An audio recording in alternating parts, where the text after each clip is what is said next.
جی بولیں. یہ قرآن مجید کا پرانا نسخہ ہے، بہت نایاب ہے. یہ سلس فونٹ میں لکھا گیا ہے اور یہ امام دوری جو مشہور قاری ہیں ان کی روایت میں ہے.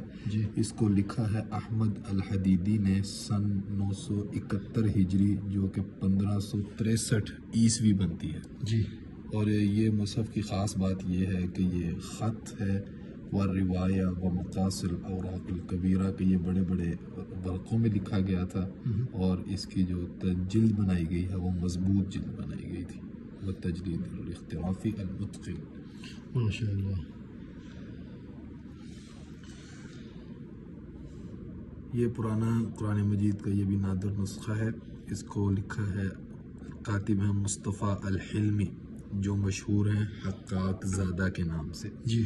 یہ قرآن مجید 13 ہجری میں لکھا گیا. اس کا جو سائز تھا وہ تھا 12x18 سینٹی میٹر. اس مصحف کی خاص بات یہ ہے کہ یہ متقن ہے، زخارف ہے اور یہ جو اس میں گولڈ سا نظر آ رہا ہے یہ سونے سے لکھا ہوا ہے. ماشاء اللہ ماشاء اللہ. یہ بھی پرانا نسخہ ہے قرآن مجید کا، یہ بہت نایاب ہے. اس کو لکھنے والے تھے ملا عبداللہ شاہ جو مشہور تھے صحاف کے نام سے. اس کو لکھا گیا ہے 1303 ہجری میں جو کہ 1875 عیسوی بنتی ہے.